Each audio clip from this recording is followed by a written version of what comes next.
are here live with Dante Nicholas, the coach of our U17 team, and we're reflecting on their recent CONCACAF championship for the under 17 men's in Costa Rica. So, Dante, just to open Mhm, up, this was a tough tournament with a particularly mhm, difficult opener against Team USA. What was mhm, the team's mindset going into the first game, and how did you prepare them mhm, for such a high level opponent? mhm. Well, straight into it. Well, just to give a little bit of transparency, a lot of the boys are really excited. For a lot of them, they don't really get to play against high level competition like that. Well, most of the world actually doesn't get the opportunity to play against high level competition like that. So a lot of them are really excited. They knew a lot of eyes would have been on them, due to the fact that the magnitude that the USA has, especially with their youth programs, with players either coming from abroad. And I think just from looking at the just the personnel of the players that we're playing against, um, every last player on that team was professional. So a lot of them playing the MLS Next programs that are in the US. I think only two players from what I saw um, don't play in the MLS Next, and they actually play in the USL Championship.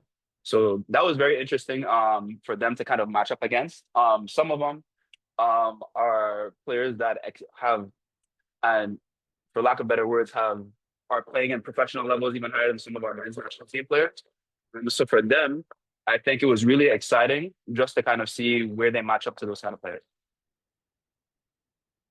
Nice, nice. Mhm. So, despite the heavy loss to the USA, Mhm. our team showed resilience and scored goals in the next two matches. So, what Mhm. adjustments did you make coming off of that USA game?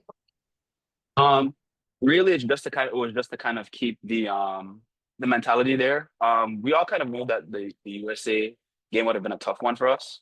And really just making sure that we look past it because obviously if they're the first game, we have two other games after that. So making sure that the mindset was there, and giving a lot of the players that we had a key roles, that really fit the style of play that we wanted the team to have. So that's really what kind of kept their spirit levels up. Against the USA, we tried to play a more defensive kind of mindset. And then as you can see in like going towards like the Cuba game and the St. Kitts game, we kind of tried to try to do more on the offensive end. So that's really what we based a lot of it on. And we have a lot of quality players, especially in the front, I want to say in the front five. Because those are the players that actually contributed towards those goals. Actually, one of our center backs as well contributed.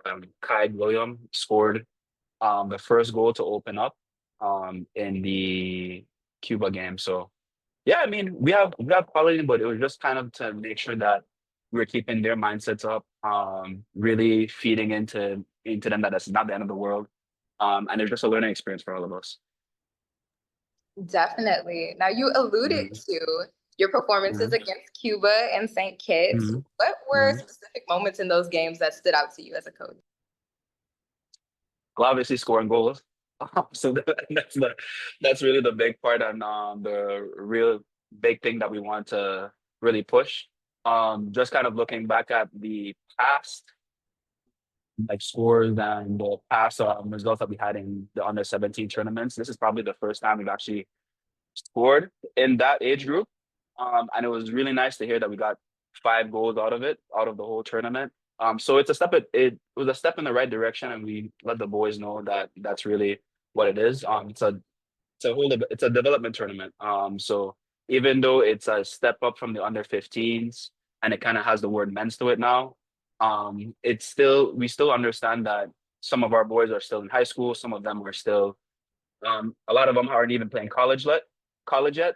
So it was a step in the right direction for us. So goals were the big part, and just to see that we were able to be on the front foot in some of the games, especially the St. Kitts game where we played a lot of our game at the beginning of the half in their half, to be honest with you. But football is the game of the day.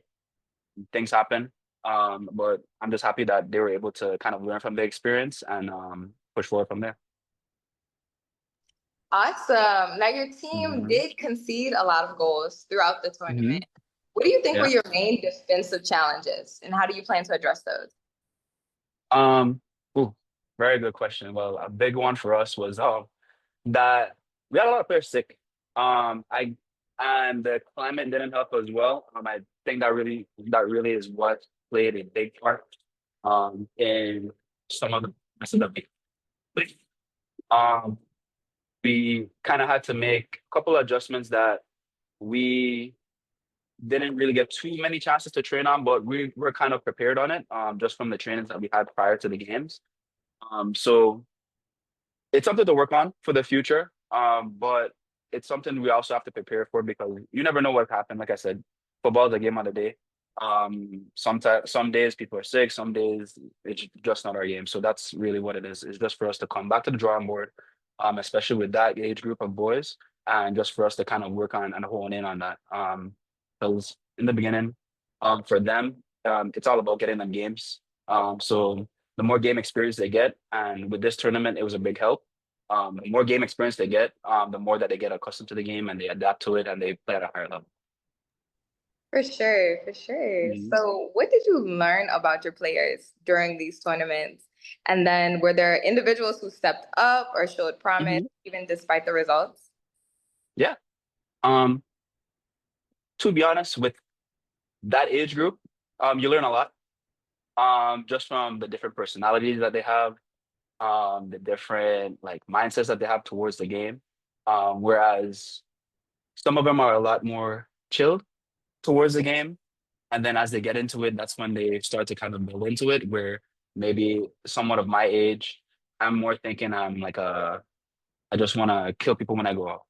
But on their end, they're kind of more chilled and they think the game and they're a lot more. What I can say is that with this age group that we have, they're a lot more technical that we've had in the past, where we were accustomed to playing a lot of just kicking the ball and running. Um, they more want to play through gaps, try to get the ball to feet, find wide areas, and do things like that. So they're a lot more technical and they learn a lot more. They try to find out ways to create situations that suit them a lot more, rather than play to what the game is giving them. So that is something that I thought was a really big eye opener for me. And I'm sorry, I kind of drifted away from the second part of the question. Can you remind me? The second part of the question was just if there are individuals who you saw stepped Mhm. up or showed promise who you'd like to Mhm. highlight. Oh yeah, definitely. I think the one that stepped up the most and it's pretty evident is Connor Bass, who was able to get 3 goals throughout the tournament, scoring two against St. Kitts and one against Cuba. Well, we already knew that Connor was a class player, but being able to put yourself on the score sheet just kind of proves and is a testament to what we believe. A couple other players as well, Matthew Day Jr. Didn't play in the first game. Didn't play in the first game against USA, but really got a chance to show himself and just expound on the game as we went into the Cuba and St. Kitts games. Created a lot of key chances for us. Also created a lot of scoring chances. So that player really stepped up, and of course, one of the goal scorers, Kai William, just from being able to score off a set piece. That's a really big. That was a really big accomplishment for him, and it really showed the testament of the hard work that he's done for the past couple of months in order to prepare for that tournament. Awesome. That's exciting. So Hmm. we know that the USVI has a much smaller player pool than a lot of the other CONCACAF nations. What Hmm. steps are you guys taking to improve the talent pipeline and player development at the youth level? Great question. Um, that's something that we have to look into internally. A big part for the boys is just being able to get a lot more game experience. This year, a lot of the boys are going to be able to be playing in the men's league, the local men's league that we have on St. Croix and St. Thomas. So that's a step in the right direction. And just being able to have them as a group a lot more. Just kind of putting, just comparing to other countries, like for instance, the USA's, where they probably had I want to say 6 camps prior to what we did. We probably had about 4. Um, and a lot of the camps that they did, they're taking players just from all over the US, like you said, because our pool is a bit more smaller. So just kind of making those steps in in those directions, listening to what other countries are doing, as well as developing our own type of craft and our own type of development process in order to give those players a lot more game experience and allow them to learn more about the game. Awesome. So how does Mhm. this tournament performance influence your approach to training and prepping for future international competition? Mhm. Um, a lot of great questions. So going forward, it's really the preparation and trying to see if we can get a lot of the players on the same page prior. We had a good amount of camps, yes, but there's times where players aren't necessarily available for all of them. So trying to get all the players inside of the camps, on the side of the camps, so that they're in that environment and they understand the environment and they understand the way that we want to play. And you can see just from the USA game to the Cuba game, a lot of the players trusted each other a lot more. So just being able to put them in those environments really shows what they can do. So we were together just in Cuba. I mean, not Cuba, I'm sorry, in Costa Rica for, I want to say, 4 or 5 days before the Cuba game. And the result that we got in comparison from the first game to the second game is night and day. And then even comparing our game against Cuba to the USA game that they played against USA only scored 2, and we were able to get 3 against Cuba. So it's just a testament of the hard work that the boys are putting in. But we just want to make sure that we're putting them in those environments a lot more frequently in order for them to succeed. For sure. And these are awesome Mhm. insights about the team Mhm. and the Yeah. players. Do you feel like you have enough support? So the facilities, the resources, competition Mhm. opportunities to adequately develop these players? And what improvements would you like to see? Yeah. Kind of just touching on the past. One of my past answers is just really putting them in the game environments. Because game environments are really what pushes them and allows them to learn a lot more. Because training is great, but nothing compares to the game. Actually playing the game, playing 11-a-side games, playing small-sided games, just games overall. We definitely were supported by the federation a great bit, where we were able to get 5 games. I don't just looking at the past in terms of youth national team preparations, I don't think we've been able to get 5 games prior to to a national team tournament like that. So I think it's a step in the right direction. What I can say is maybe we can look into having them come together more, like I said in the past, because it's really about just creating the right environment.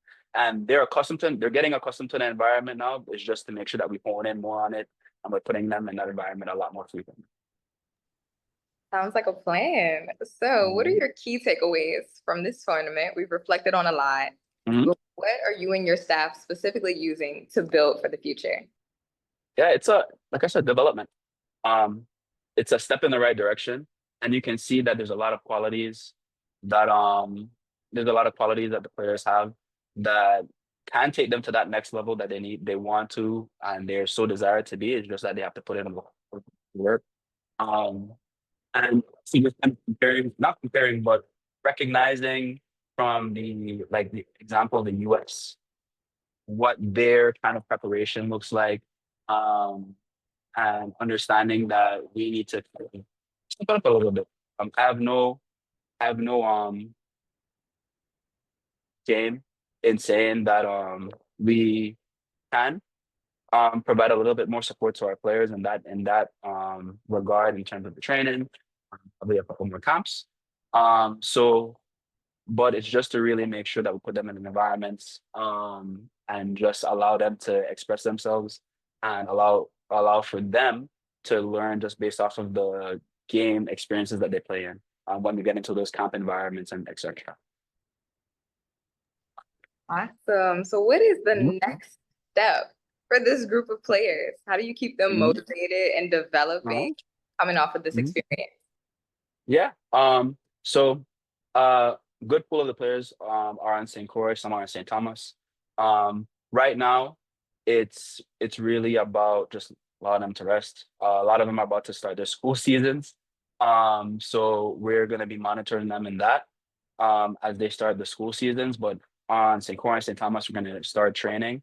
And just really just keep on monitoring, supporting, watching the games because a lot of the support is really what pushes them and drives them to continue to play the game. Because at the end of the day, there's still players who are growing and developing. So we want to make sure that we're giving them as much support as possible. And looking at the next steps, like you said, like some of the players are going to be playing under 17 again. This summer, some of them are actually going to be playing in the under 15 group. Because we had a fairly young group as well, with about 6 to 7 under 14 players. Players who were 14 playing in an under 17 age group. So it's going to be really interesting to see how they match up into this under 15 tournament coming this summer. And some of them are going to be under 20. So it's just making sure that we're continuing to support them and just letting them know we have their back and allowing them to giving them the tools to succeed in all the environments that they're in. Definitely, definitely. We Mhm. love all the positive energy. How do you Yeah. see the future of USVI soccer at the youth national team level? And are Mhm. there any specific goals or benchmarks that you've set for the next? Mhm. Yeah. I'd love to just see us come out of a group. But it's something that's it's a long term thing. So for instance, just kind of comparing ourselves to a lot of the other Caribbean countries, there's only one country that came out of CONCACAF that actually was going to the World Cup, and that's Haiti. So in the future, I'd love to see that we're one of those teams that are progressing through the group, going to a World Cup, whether it's in the under 15 category, under 17, 20, women's, boys, men's, just one of those groups, you know. And we really just want to push to make sure that we're getting that. We're we're going above and beyond and shooting for the stars in us. And that is awesome encouragement to all the Mhm. players. Guys, shoot for the stars. What Yeah. message do you have for young players in the USVI who aspire to represent the national team one day? Keep working. It's a very cliche statement to make, but it's really easy to get unmotivated and disinterested just with a sport where you sometimes you have down days, up days, and whatnot. So it's just really to just make sure that you're putting in the extra work, right? Even though you may have team trainings, right? Making sure that if this is something that you're really interested in and you really want to push yourself and you really want to make that your goal of possibly being on the national team, being professionally, going to college, anything, right? You just have to put your work, you have to put the work in. And if that goes into anything with life, as well, not just with a sport, it's anything with in order for you to excel and make sure that you're succeeding in whatever environment that you're Awesome. Well, that is all the questions I in. have for you today, Coach. Thank you so much for Okay. your time. We appreciate you, and we look forward to seeing Anytime. you guys on the field. Yeah, anytime. And thank you guys for putting on this interview. This was really good. Just to be able to, talk to the community, give everybody insight to what's to come with the national teams and the youth national teams as well. Definitely. Thank you so much. Have a good one. All right, you too. You too.